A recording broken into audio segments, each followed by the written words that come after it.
Hello buddies, अस्सलाम वालेकुम। Welcome in धमाका फिजिक्स। जैसा कि आज का हमारा लेक्चर है हैंस क्रिश्चियन ओरस्टेड एक्सपेरिमेंट। ये इस चैप्टर की जान टॉपिक है। तो इस टॉपिक को अगर आप सही तरीके से अंडरस्टैंड करेंगे तो पूरे चैप्टर की सीरीज सीखेंगे। और एक और बात कि अगर आप इस लेक्चर में न्यू आए हैं और आपने फर्स्ट लेक्चर नहीं सुना है तो काइंडली वो लेक्चर सही से समझ लें, तो जैसे आपको बातें समझ में आए। तो ये लेक्चर नंबर 2 था मैग्नेटिक फील्ड पर। हैंस क्रिश्चियन ओरस्टेड एक साइंटिस्ट का नाम है बेटा। इसने एक एक्सपेरिमेंट किया था, उस पर हम बाद में चलते हैं। तो सबसे पहले हम कुछ बेसिक रूल्स पढ़ते हैं बेटा। ये अगर कोई एक चार्ज पड़ी हुई है, चार्ज को आप क्यू से जार करते हैं। अगर कोई चार्ज रेस्ट में पड़ी हुई होती है ना, उसके अराउंड सिर्फ और सिर्फ इलेक्ट्रिक फील्ड बनती है। चार्ज होगी तो इलेक्ट्रिक फील्ड होगी। यह आपने फर्स्ट ईयर क्लास में सीखा हुआ है कि चार्ज होगी तो इलेक्ट्रिक फील्ड होगी। चार्ज जब रेस्ट में होती है तो इलेक्ट्रिक फील्ड होती है, बात खत्म। चार्ज होगी तो इलेक्ट्रिक फील्ड होगी, चार्ज नहीं होगी तो इलेक्ट्रिक फील्ड नहीं होगी। अगर इस मार्कर है, इस पर चार्ज नहीं है, इसकी नेट चार्ज नहीं है, इसमें चार्जेस हैं, पॉजिटिव भी है नेगेटिव भी है, दोनों हैं, मगर इसमें नेट चार्ज क्या है? जीरो है। इसी वजह से बेटा इसकी इलेक्ट्रिक फील्ड इसके अराउंड नहीं है। तो सिंपल, चार्ज ये किस में है? रेस्ट में है। तो इसके अराउंड कौन सी फील्ड बनेगी? इलेक्ट्रिक फील्ड बनेगी। ठीक हो गया। चार्ज जब मोशन में होगी फिर भी इलेक्ट्रिक फील्ड होगी। यानी कि अगर कोई इलेक्ट्रॉन है वो इसे जा रहा है, इलेक्ट्रॉन जाएगा, मूव करेगा, तो उसके अराउंड भी इलेक्ट्रिक फील्ड बनेगी। कोई भी चीज, प्रोटॉन जाएगा, मूव कर रहा है प्रोटॉन, क्योंकि प्रोटॉन पर पॉजिटिव चार्ज है। कोई भी चीज चार्ज वाली चलती है तो इलेक्ट्रिक फील्ड बनती है। चार्ज होगी तो इलेक्ट्रिक फील्ड बनेगी, चाहे वो चार्ज रेस्ट में हो, चाहे मोशन में हो। ये बात क्लियर बच्चे। अभी बात आ रही है कि भाई करंट कैरिंग कंडक्टर पर चार्ज कौन सी है? करंट कैरिंग कंडक्टर पर, ये वाली बात मैं सिखाता हूं। ई इधर जाहिर करता है बेटा इलेक्ट्रिक फील्ड को, आपने पढ़ा हुआ है फर्स्ट ईयर क्लास में। और बी जाहिर करता है बेटा मैग्नेटिक फील्ड को। और ये मैग्नेटिक फील्ड कैसे आती है, हम आते हैं इस पर बात पर। ओके बेटा, तो अभी एक मैं कंडक्टर बना रहा हूं बेटा। ये एक वायर है कॉपर की या आयरन की। बेटा ये कंडक्टर मैंने बनाया है।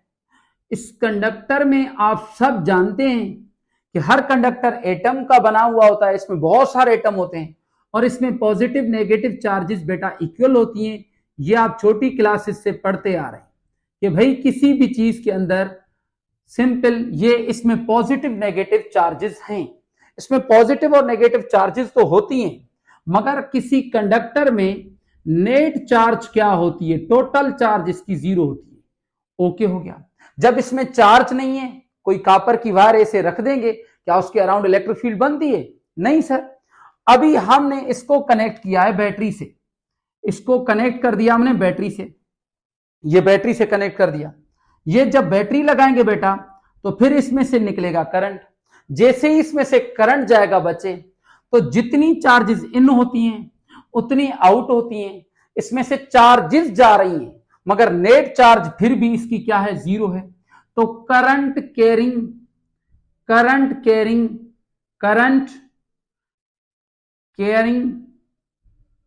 कंडक्टर के पर नेट चार्ज क्या होती है? जीरो। नेट चार्ज क्या होती है? जीरो, जिसकी वजह से इसमें इलेक्ट्रिक फील्ड जीरो होती है। तो एमसीक्यूज में कोई पूछे क्या करंट कैरिंग कंडक्टर पर, ये एक वायर है, इसमें से अगर करंट ऐसे जा रहा है बेटा, क्या इसके अराउंड इलेक्ट्रिक फील्ड बनेगी? कभी भी नहीं। क्यों? क्योंकि उसमें नेट चार्ज जीरो होती है। बस बात खत्म कि करंट कैरिंग कंडक्टर के अराउंड क्या इलेक्ट्रिक फील्ड बनेगी? नहीं बेटा। क्यों नहीं बनेगी? क्योंकि उसमें नेट चार्ज जीरो होती है। नेट चार्ज जीरो क्यों होती है? जितने इलेक्ट्रॉन इन होते हैं उतने आउट होते हैं।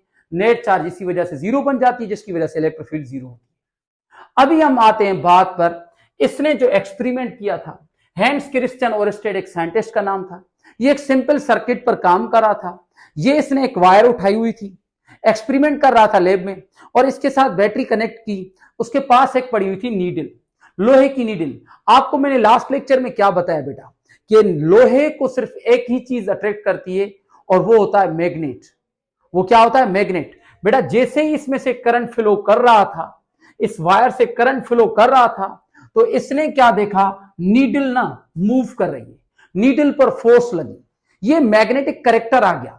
तो चार्जेस जब भी किसी कंडक्टर में चलती है ना, उसके अराउंड मैग्नेटिक करेक्टर आ जाता है, इलेक्ट्रिक फील्ड नहीं होती। तो मैंने कहा जो कि भाई किसी वायर से अगर करंट फ्लो करेगा तो उसमें net charge zero, electric field नहीं। ये इलेक्ट्रिक फील्ड की वजह से नहीं हुई, ये मैग्नेटिक फील्ड और मैग्नेटिक फोर्स की वजह से रोटेट कर रही है। तो अपने इस माइंड में, इस अपनी खोपड़ी के अंदर तेरा तो गेम बजाना पड़े, क्या फिट करना है बात, बस इस पूरे लेक्चर का मकसद यही है कि जब किसी वायर से चार्जेस चलती हैं, जैसे ही वायर चलती हैं बेटा, तो इसके अराउंड सिर्फ और सिर्फ मैग्नेटिक फील्ड बनती है, इलेक्ट्रिक फील्ड नहीं बनती है। इलेक्ट्रिक फील्ड क्यों नहीं बनती है? क्योंकि उसकी नेट चार्ज जीरो होती है। और मैग्नेटिक फील्ड क्यों, इनको कैसे पता लगा? क्योंकि लोहे पर फोर्स लगी और लोहे को मैग्नेट अट्रैक्ट करता है, तो इसी वजह से ये नीडल रोटेट कर रही थी।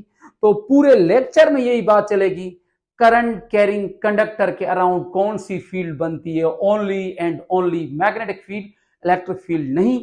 ये था हमारा बेसिक लेक्चर इस चैप्टर का, और इसी बातों को सही तरीके से अंडरस्टैंड करना है और इसी को रिपीट करना है।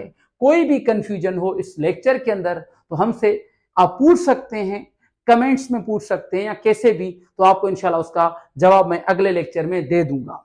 बेटा ये हमारी जो सीरीज है मैग्नेटिक की, ये बहुत ही इंपॉर्टेंट एंट्री टेस्ट के लिए।